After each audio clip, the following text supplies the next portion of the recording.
우리 또 중국 전문가시니까 작가님이 또 중국 얘기를 좀 해봐야겠죠? 그렇죠. 저 말고는 해줄 수 없는 얘기들이 네, 있습니다. 중국 전문가 마윈 알리바바 창업자 겸 엔트그룹 최대 주주 이 마윈 씨가 TV 프로그램 자신이 만든 TV 프로그램에서 하차를 하게 됐다, 네, 퇴출됐다라고 파이낸셜 타임스가 보도를 했습니다. 네. 마윈 자신이 만든 TV쇼에서도 퇴출. 당초 마윈은 아프리카의 비즈니스 영웅들이란 TV 프로그램 결승전에서 심사위원으로 출연할 예정이었다. 이 초보 기업인들이 마윈에게 직접 사업 구상을 발표하고 참가자들끼리 경쟁을 벌이는 경연 프로그램이다. 우승자는 마윈 재단으로부터 거액의 상금을 받는다. 이게 트럼프 게임이네. 옛날에 트럼프가 했던 그러니까 거. 그러네요. 리얼리티 쇼. 예. 파이낸셜 타임스는 최근 이 방송 프로그램의 웹사이트와 홍보 영상에서 마윈이 일제히 삭제됐다고 전했다. 알리바바 측도 스케줄 조율 문제로 마윈 창립자가 더 이상 결승전의 심사위원으로 참석하지 못하게 됐다고 공식 확인했다. 스케줄 조율 문제라. 늘 이렇게 얘기하죠. 예. 마윈은 지난해 10월 24일 상하이 와이탄 금융 서밋에서 중국의 금융 시스템을 정면 비판하는 연설을 했다. 이후 당국은 알리바바에 대한 압박을 강화했다. 작년 11월 5일로 예정됐던 엔트그룹 상장을 무기한 연기시켰고 금융지주사 설립 등 사업 재편을 요구하기도 했다. 이후 공식 석상에서 마윈의 모습은 보이지 않고 있다고 파이낸셜 타임즈는 전했다. 네. 사실 11월 5일 날 정상적으로 상장이 됐으면요.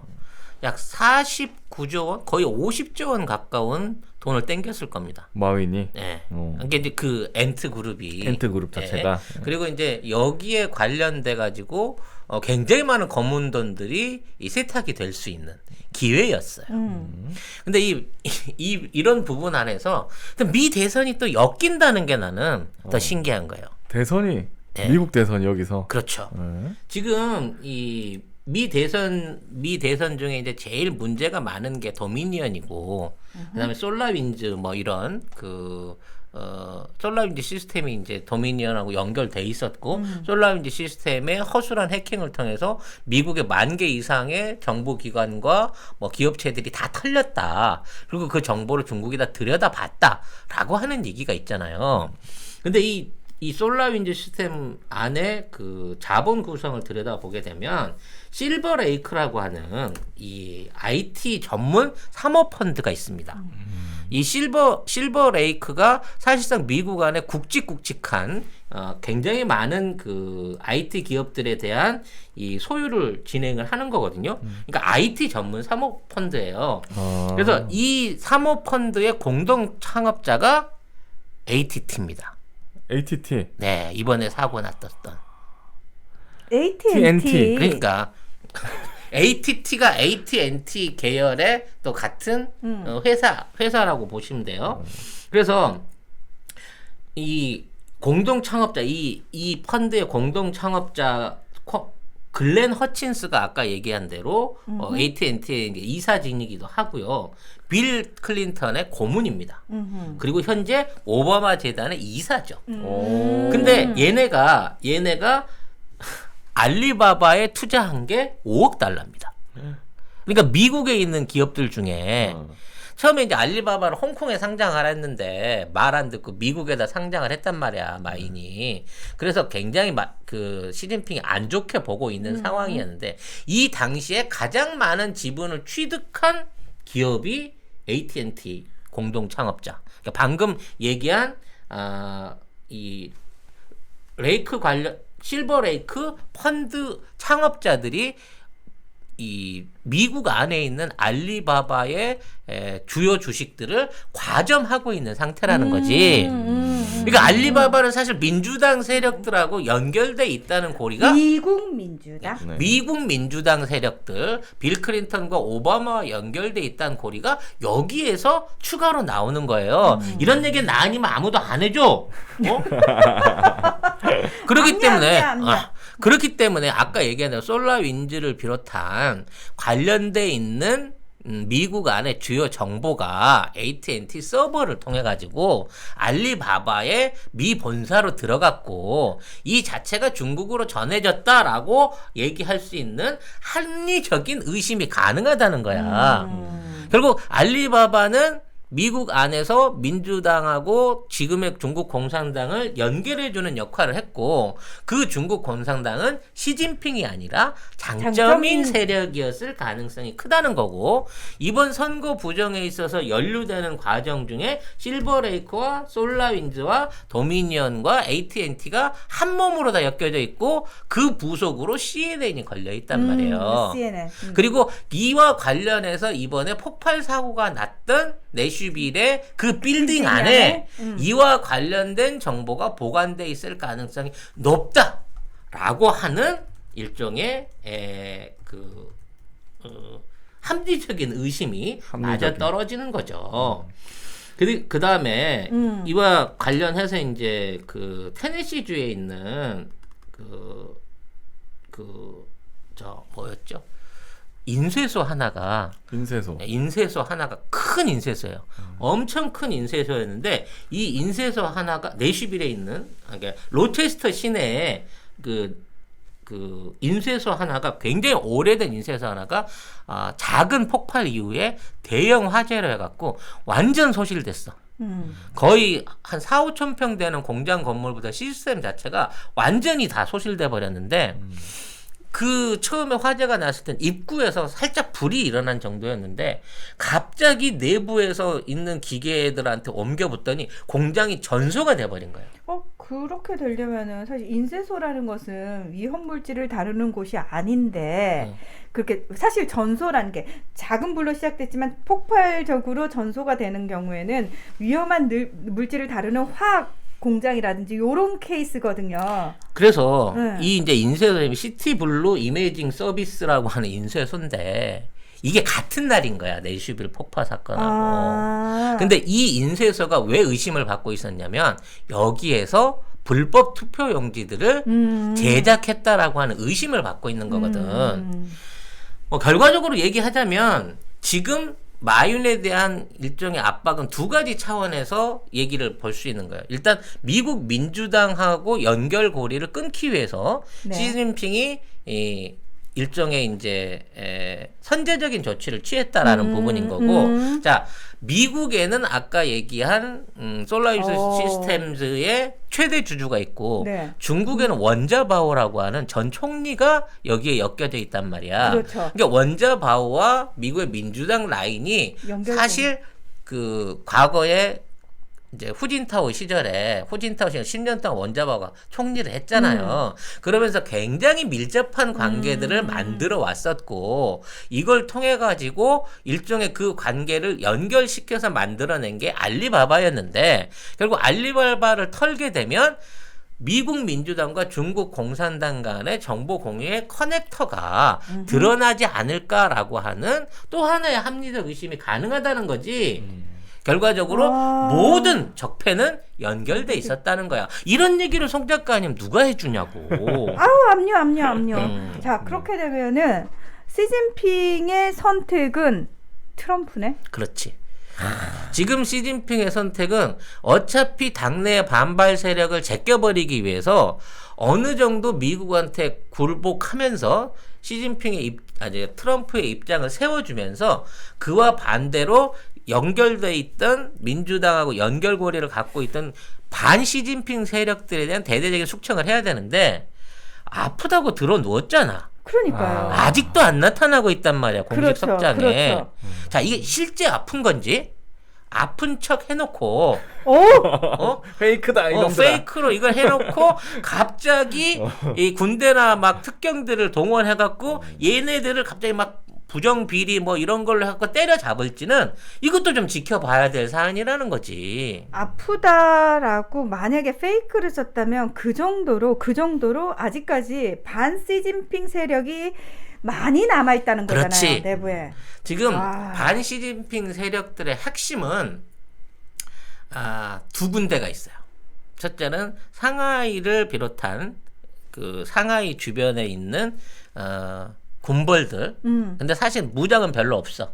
이 남부 지구에는 이 남부 군구에는 무장이 별로 없고 근데 시진핑이 사실 지난 한 몇 년간 군부부터 시작해가지고 정말 싹 갈아치웠잖아요, 자기 사람도. 그러니까 싹 치우면서 5개 군구로 바꿨다는 얘기는 네. 해드렸잖아요. 그래서 이제 남부 군구에 있는 병력들을 빼가지고 중앙 지금에 있는 이제 후베이성 지역의 핵기지를 강화하는 방식으로 해갖고 그쪽에다가 이제 주력을 옮겨놨는데 거기에 연결돼 있는 자금줄들은 지금의 상하이, 광동, 저장을 얘기하는 거고 이 지역의 지금 전력 부족을 통해 가지고 지속적으로 산업 생산이라든지 일상생활이 어려울 정도로 4시간, 그러니까 공장들도 4시간 이상 못 돌리게끔 만들어 놓은 상황이란 말이지. 근데 이것도 어느 정도 연결고리를 가질 뿐더러 제일 중요한 건 북부 군구예요.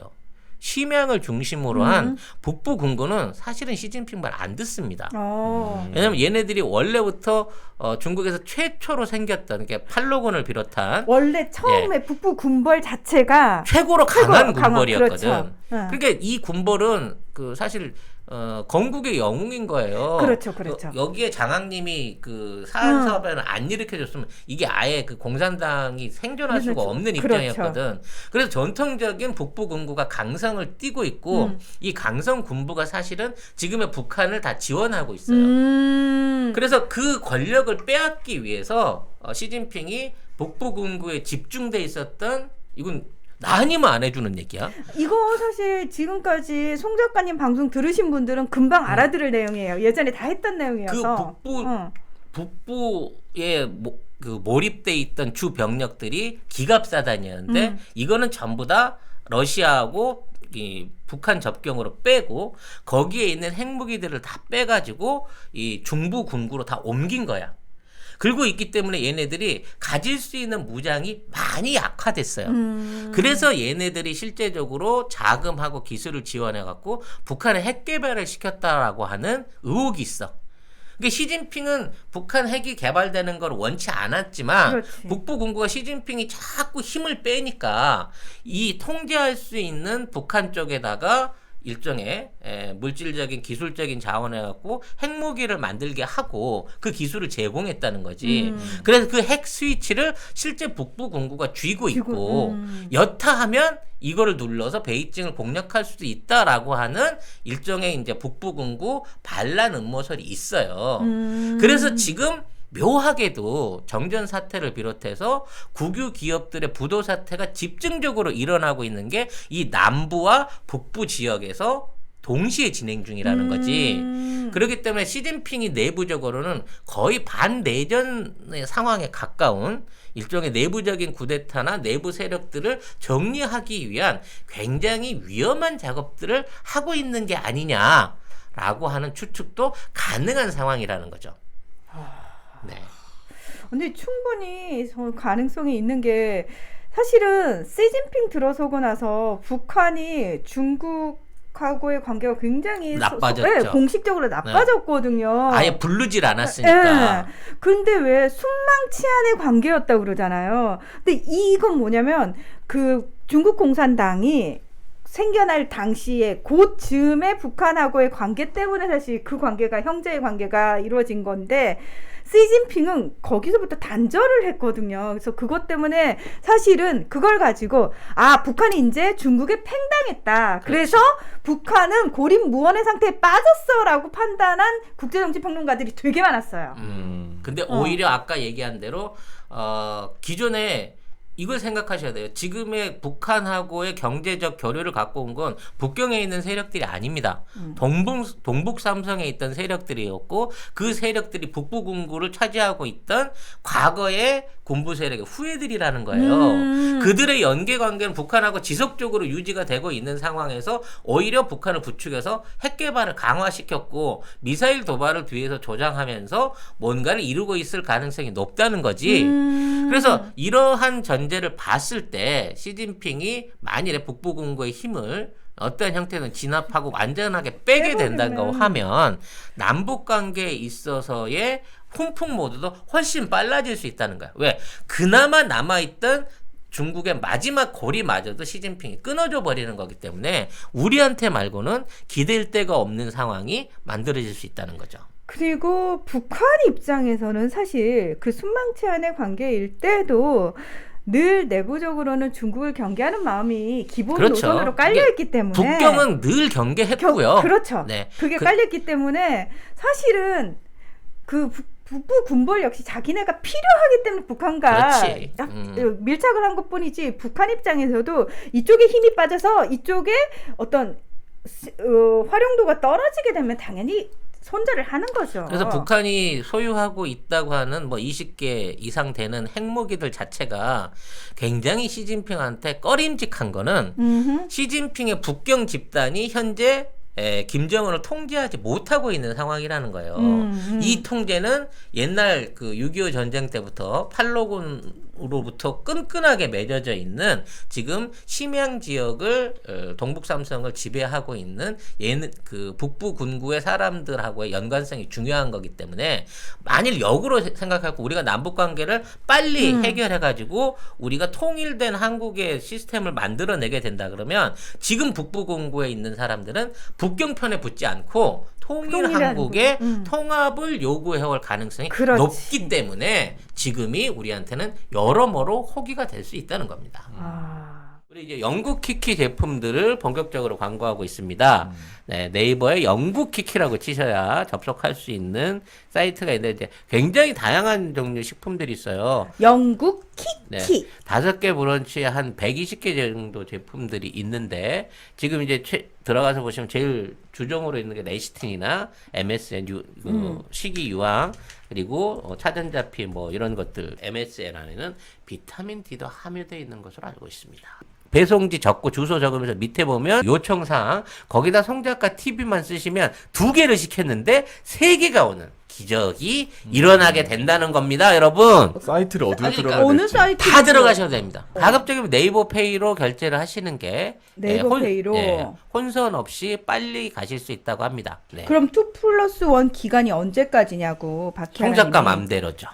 아, 구매 인증을 하시는 분한테는 남아있는 피땀 눈물 화장품 세트들을 풀어드리기로 약속을 드렸습니다. 근데 어쨌든 시진핑이 힘을 얻건 간에 또는 시진핑이 힘이 빠지고 반 시진핑 세력이 힘을 얻든 간에 우리한테 불리할 건 없어요. 그래요. 네. 우리한텐 불리할 우리는 게 그냥 다 다 모든 상황을 그렇지. 잘 이용하면 돼. 그렇죠. 네. 네. 결국 그렇게, 알리바바도 후원자를 잘못 든 시골 교사 출신의 아무런 빽이 없는 마윈이 지금만큼의 순수하게 부자가 된 어떤 뭐 이런 차이니스 스토리, 골든 스토리가 이게 불과 20년이에요. 20년 만에 지금 세계 60조 원 이상을 가진 60조 원 이상을 가진 세계적인 부자가 될 수 있다.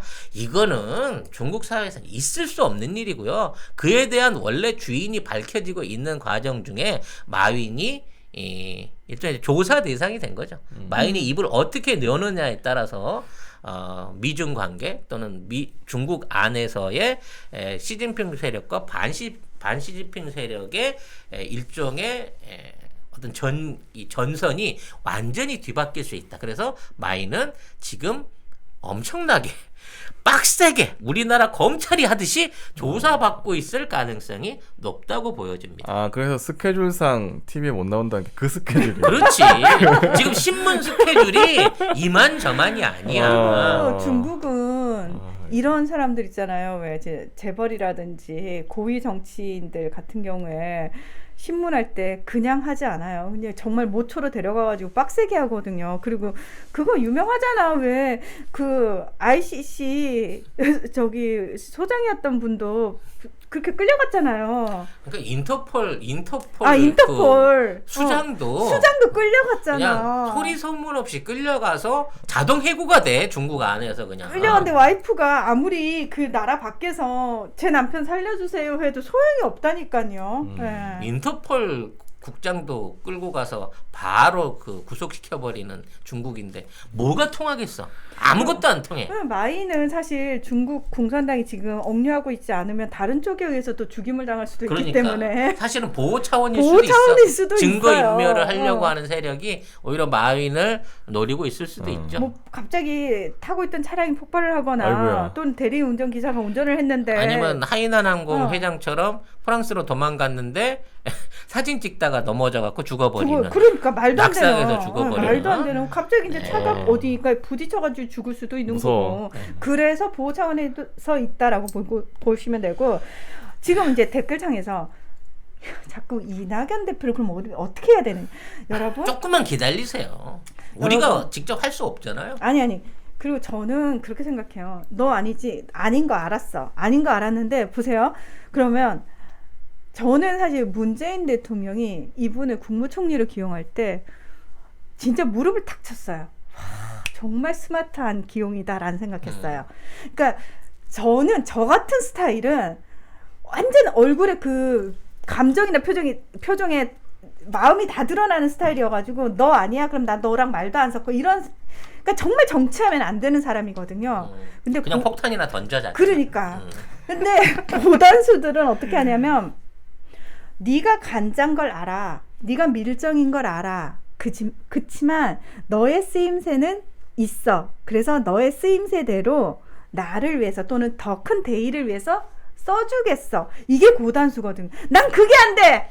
어차피 언론이 씹지 않으면 우리 편 아닙니다. 그렇습니다. 네, 총리 시절 그렇게 많은 대통령에 대한 비난이 있었지만 이낙연 총리에 대한 비난은 아예 없었죠. 없었어요. 대표로 취임하고 나서도 그렇게 많은 민주당 인사들에 대한 비난은 있었지만 이낙연 대표에 대한 비난은 1도 없었는데 이제 그 이낙연 대표가 언론의 그만큼 뭔가 보호해준 보호막을 벗고 드디어 장막 밖으로 나왔다.